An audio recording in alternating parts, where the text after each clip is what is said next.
I sat in a small interrogation room, inhaling deeply the air filled with the smell of coffee and paper. The lamp above the table cast harsh shadows on the face of the detective, who was looking over his records across from me. I thought back to everything that had happened in the past few months and realized that this conversation would change my life forever.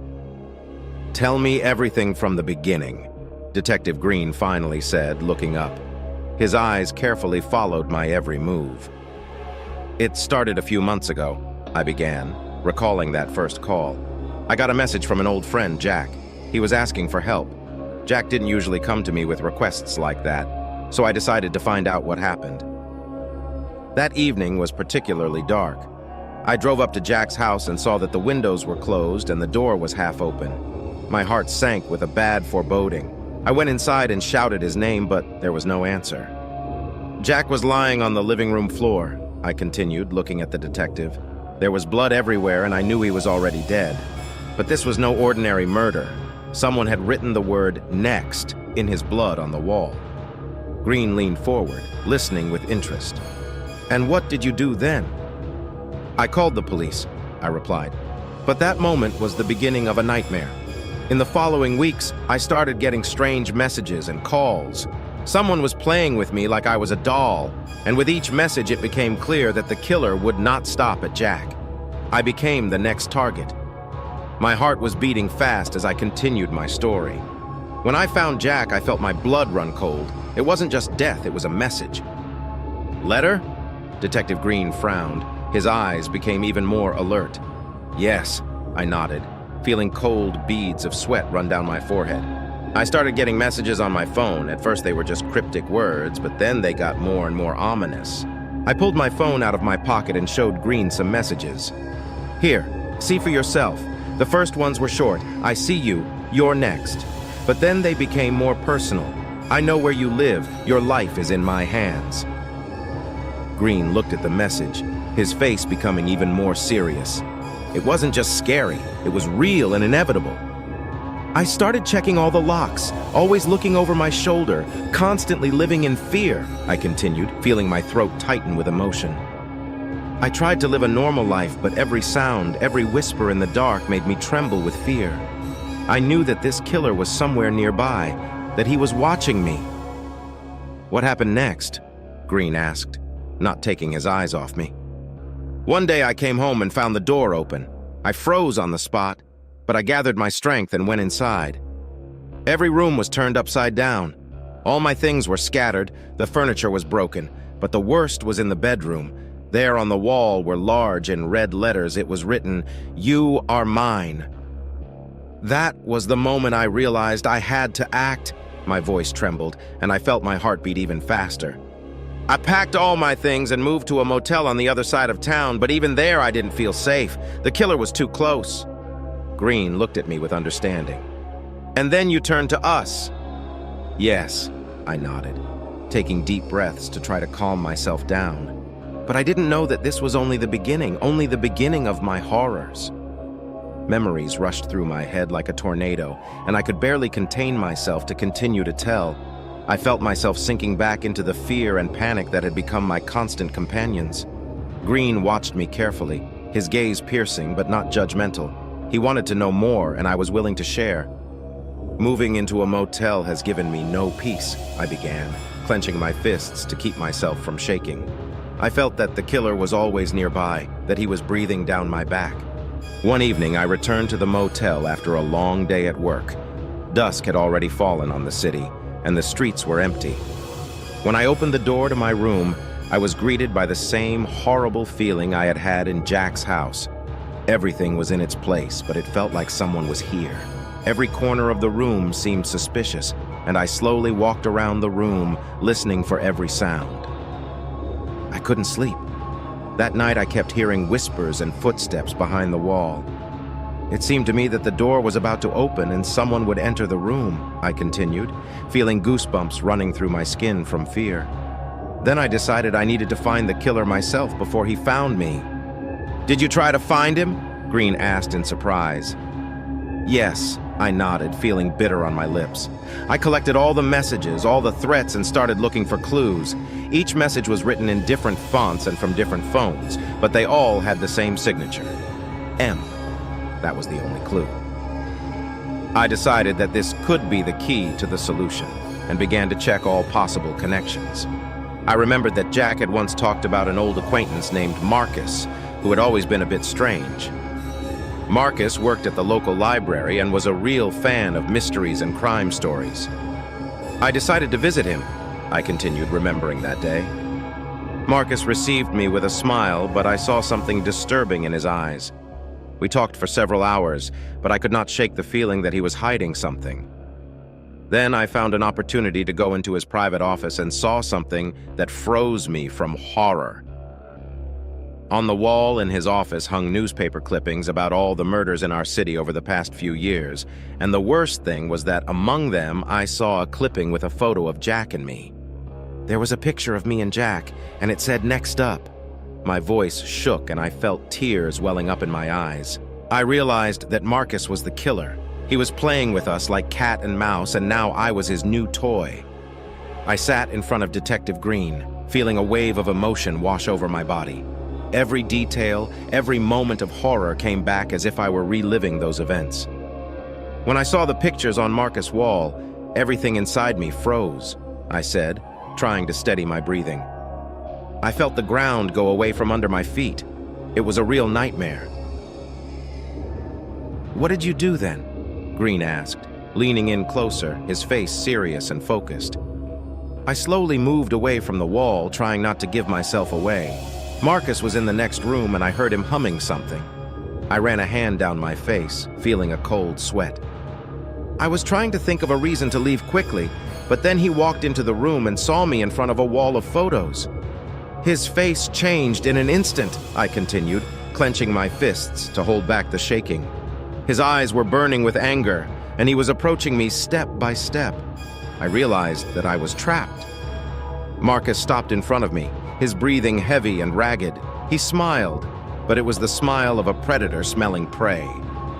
"You've learned too much, my friend," he said, his voice low and menacing. I realized I had to act fast, I continued, feeling the panic rising. I pushed him away and ran for the door. The exit was so close, but I felt like he could catch up with me at any moment. Marcus rushed after me, and I heard his footsteps behind me. Adrenaline pushed me forward, and I ran outside without looking back. I was running as fast as I could. My heart was beating like crazy. I knew if I stopped, it would be the end. I took refuge in the nearest cafe and called you, I finished, taking deep breaths and exhaling. But even then, I didn't feel safe. I felt that he was watching over me, that he was always somewhere nearby. Green listened intently, his gaze becoming even more serious. "Well, find him," he said, steel in his voice. "But I need you to stay safe and help us collect all the evidence. This man is dangerous, and he won't stop." I nodded, feeling a wave of fear rising in my soul again. I knew that the struggle was just beginning and that it would be the most terrifying challenge of my life. My body was shaking, but I knew I had to continue the story. A feeling of hopelessness gripped me, as if I was facing that horror again. After talking to you, Detective, I went back to the motel, but now I was even more alert. Every sound in the dark, every rustle made me panic, I said, my hands still shaking. I locked myself in my room, checked all the locks 3 times, but even then I didn't feel safe. I tried to sleep, but every time I closed my eyes, I saw his face, his smile. I continued, feeling my throat tighten. From fear. He knew where I was. I could feel it. "And then what happened?" Green asked, his voice soft but demanding. "The next morning, I woke up to a knock on the door. It was the owner of the motel. He looked worried and asked me to come out. I asked what the matter was, but he just said, 'You have to see for yourself.' He led me to my car. There was a big red cross painted on the hood. My blood froze in my veins. It was another message from Marcus. He was playing with me, making me feel the fear of every moment. I realized I couldn't stay at the motel. I packed my things and decided to move in with a friend, Mike, who lived on the other side of town. I didn't want to drag him out, but I didn't see any other option, I said, feeling like the heart was beating faster. I called Mike and explained the situation. He agreed to help, and I immediately went to see him. When I arrived at Mike's place, he was already waiting for me. We talked for hours, and I felt relieved that I was not alone in this struggle. But even then, I knew Marcus wouldn't stop. Mike was a true friend. He helped me stay calm and think about our actions. But one night when we were sitting in the kitchen talking about a plan of action, the lights in the house suddenly went out, I said, feeling my voice shake with terror. We heard footsteps outside the window.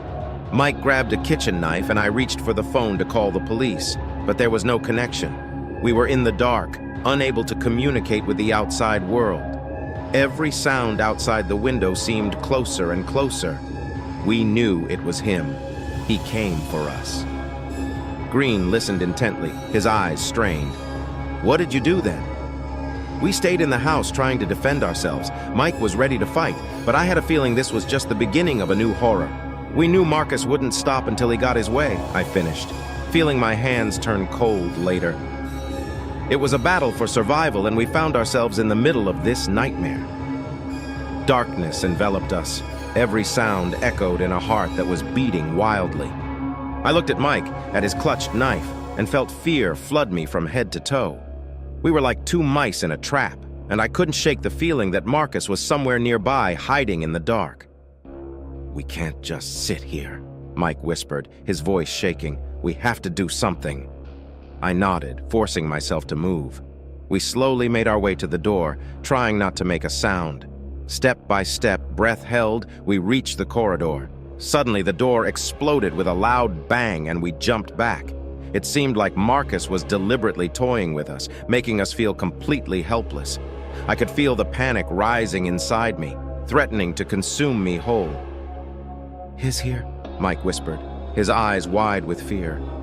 Then we heard his voice, hoarse, low, as if he were whispering directly into our ears. "I know you're here," Marcus said, each word like a blade cutting through the silence. "You will not hide from me." My heart was beating so hard it felt like it was going to jump out of my chest.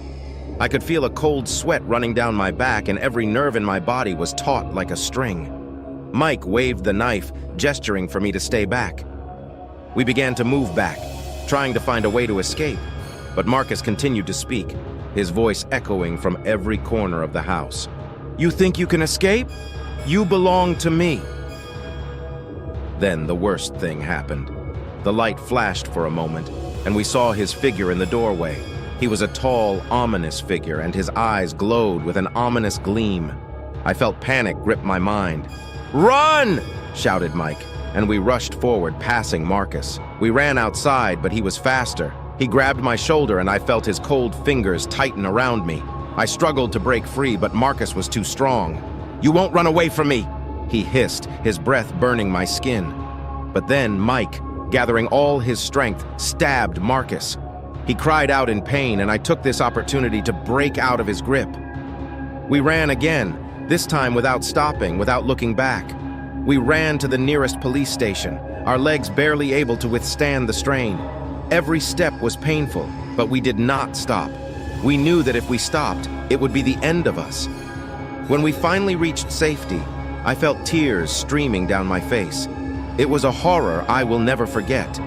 We knew that this was only the beginning of our fight against Marcus, but now we had hope that we could stop him.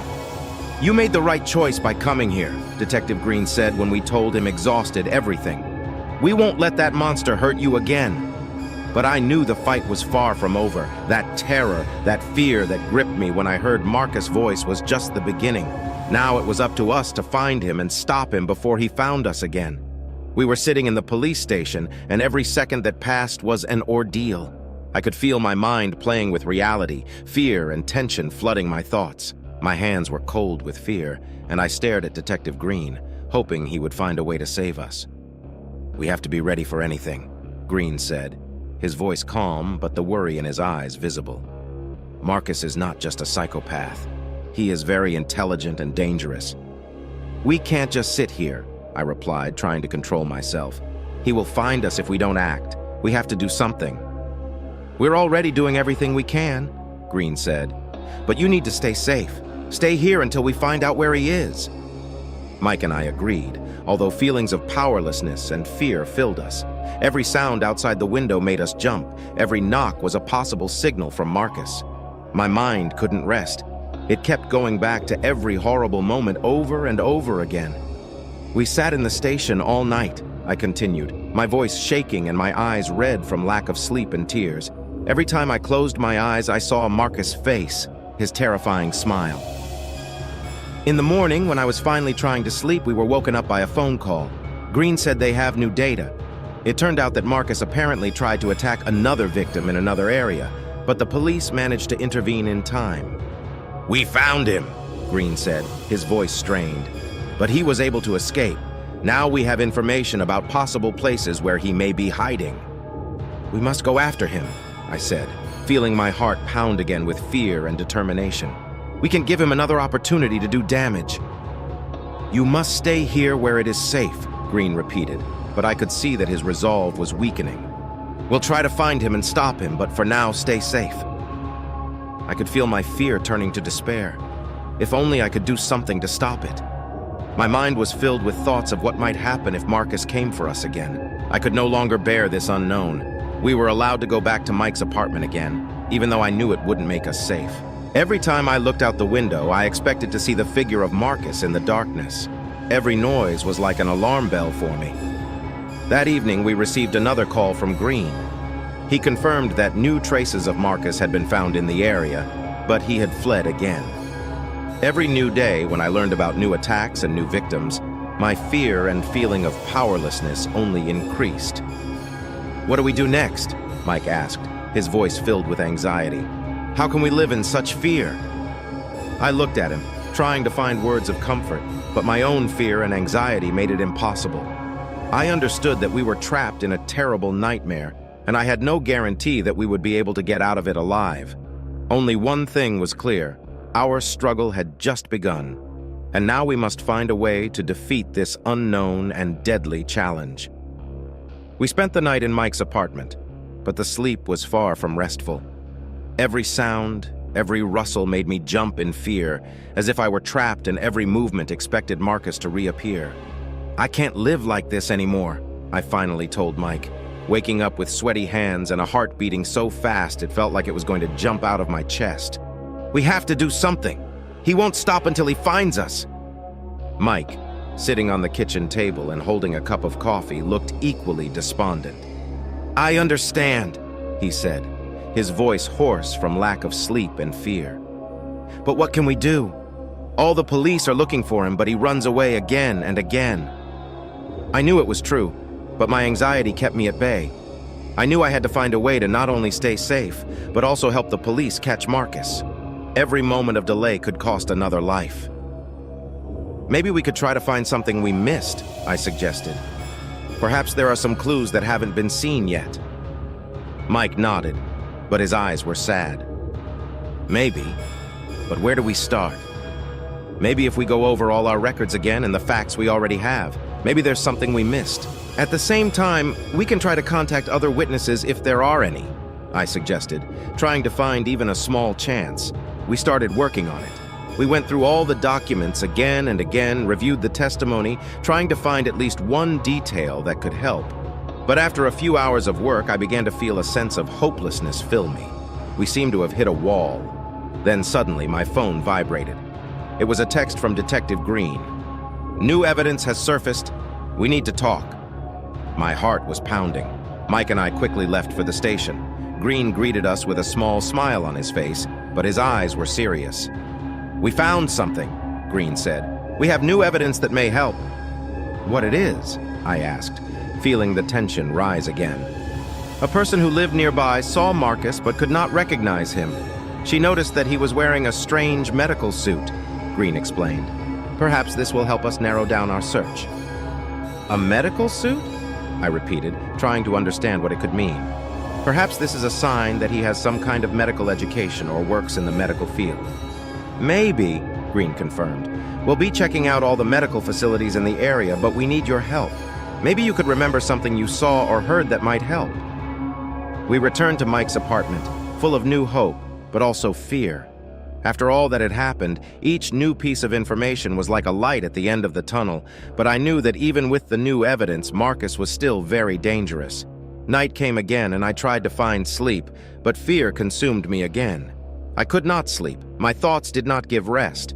I found myself in the middle of a terrible game, and the only question left was whether we could find Marcus before he found us. From morning to night, we looked at all possible medical facilities, talked to the employees, and each time we received the same answers over and over again.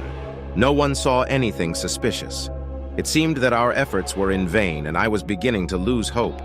Every step, every disappointment added to my fear and sense of hopelessness. Mike and I were sitting in a cafe trying to take a break from the constant investigations. I tried to drink coffee, but the liquid was tasteless, and so was our situation. "We didn't find anything," Mike said, his voice shaking with fatigue. "It seems we're going nowhere." "Maybe we're just not seeing the whole picture," I replied, even though I could feel my mind beginning to lose clarity. Maybe we missed something important. At that moment, my phone vibrated again. It was a text from Green. Another message from a witness, something new. We quickly arrived at the station. Green greeted us with an even greater sense of urgency than before. "The witness we spoke to today provided new details," Green said. "He saw Marcus hiding in the basement of an old house that seemed abandoned." "Where is this house?" I asked, already beginning to feel my determination growing again. "This house is on the outskirts of town," Green explained. "We've already sent a group there, but we'd appreciate it if you could help." We set off again, my heart beating wildly.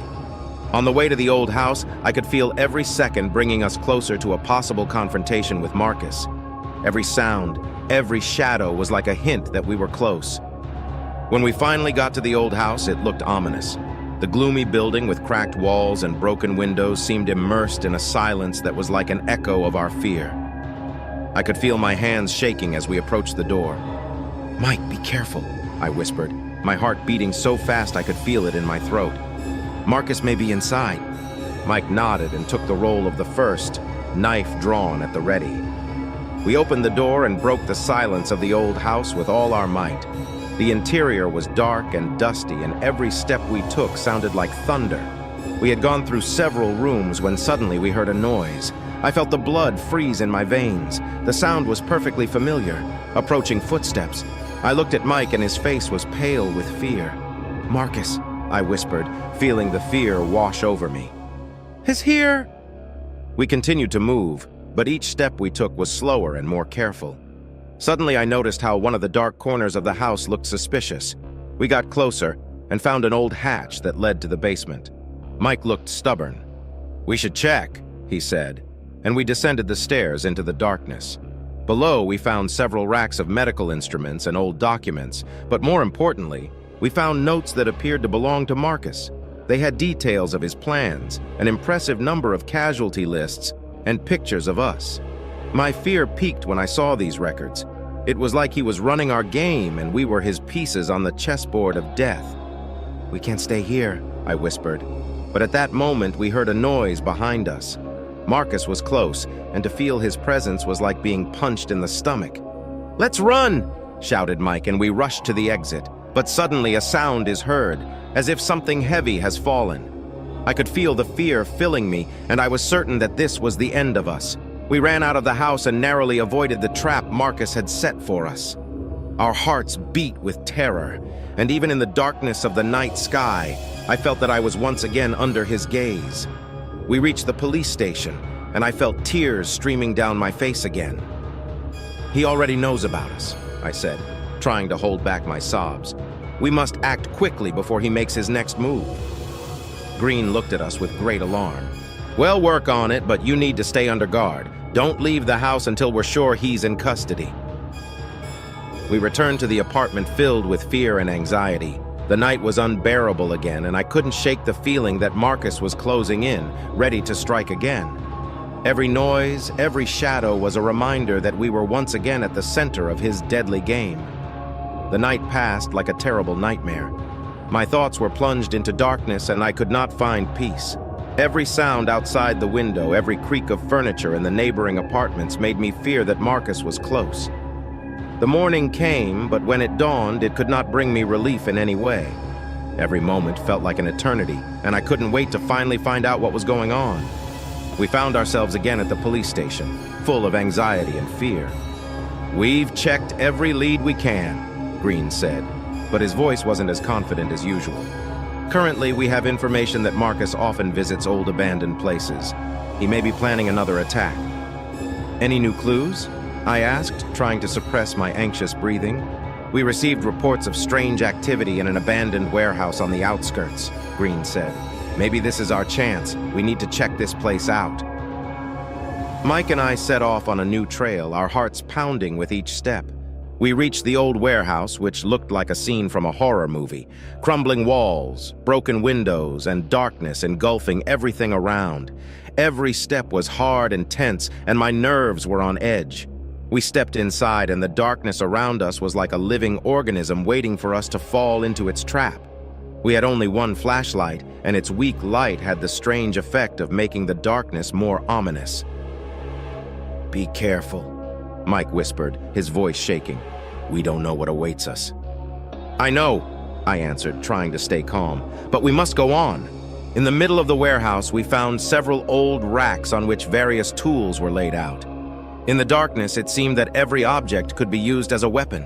Every sound that echoed was like a cry of danger. Suddenly, I noticed something that made my heart stop. On the wall was written in red marker a terrible message. "I know you are here." I felt sweat running down my forehead, and I struggled to catch my breath. Mike moved closer to the sign, his face turning pale. This is his message," Mike whispered. "He knows we're looking for him." "Maybe it's not just a threat," I said, trying to compose myself. "Maybe he wants us to find him." We continued our search, and suddenly we heard the sound of something heavy moving.